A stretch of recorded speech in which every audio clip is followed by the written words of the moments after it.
Hello, আসসালামু আলাইকুম viewers. Rita কিচেনে আপনাদের সবাইকে স্বাগত। আশা করি আপনারা সবাই ভালো আছেন।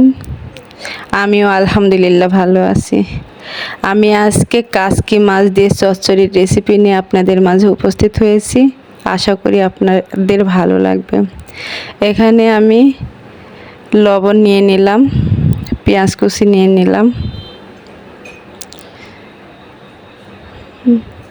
অল্প রসুন বাটা দিচ্ছি, জাস্ট মাছটা মাখাই নেব। মাছ এখানে 250 গ্রাম নিয়েছি। আদা বাটাও অল্প নিয়ে নিলাম, হাফ চামচ মতো হলুদের গুঁড়ো নিয়ে নিলাম, মরিচ গুঁড়ো হাফ চামচ নিয়ে নিলাম, জিরার গুঁড়ো হাফ চামচেরও কম, আর হাফ চামচ এখানে ধনিয়া গুঁড়ো নিয়েছি।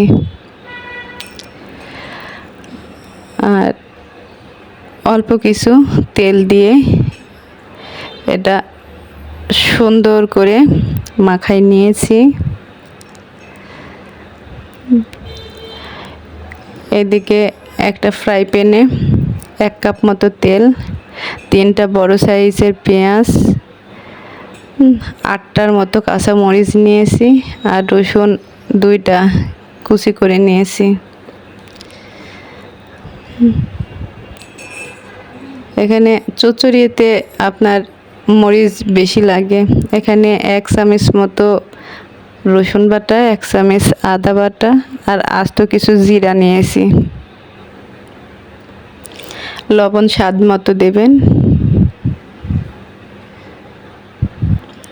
এগুলো একটু মাখিয়ে নেব। এখানে হলুদ 1 চামচ নিলাম, মরিচ 1 চামচ নিলাম, জিরা আমি আস্ত নিয়েছি, মাছেও মাখাইছে, এর জন্য এখানে একটু কম নিলাম, হাফ চামচেরও কম নিয়েছি। এগুলো আমার মাখানো হয়ে গেছে। এখানে একটা মতো গাজর নিয়েছি, একটা আলু নিয়েছি, ঢেঁড়স নিয়েছি 2টা মতো, 3টা মতো, আর বরবটি নিয়েছি একটা, বেগুন নিয়েছি ছোট সাইজের একটা,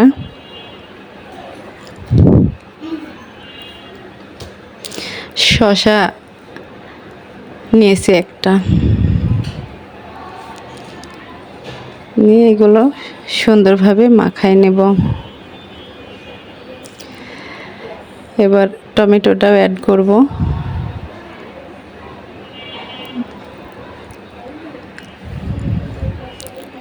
ধনিয়া পাতাটাও দিয়ে দিলাম, দিয়ে এটা সুন্দরভাবে মাখাই নিয়েছি। সবজি থেকে পানি ছেড়ে দিয়েছে।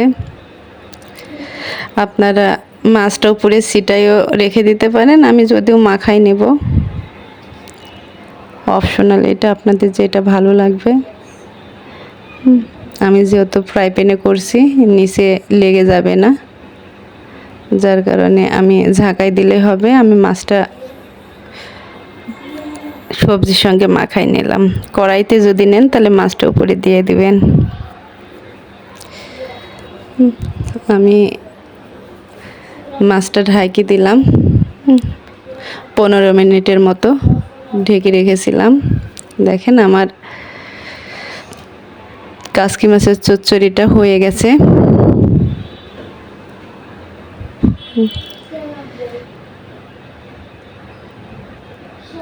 আমার এই কাচকি মাছের চচ্চড়ি রেসিপিটা ভালো লাগলে আমার চ্যানেলটা সাবস্ক্রাইব করবেন, লাইক করবেন,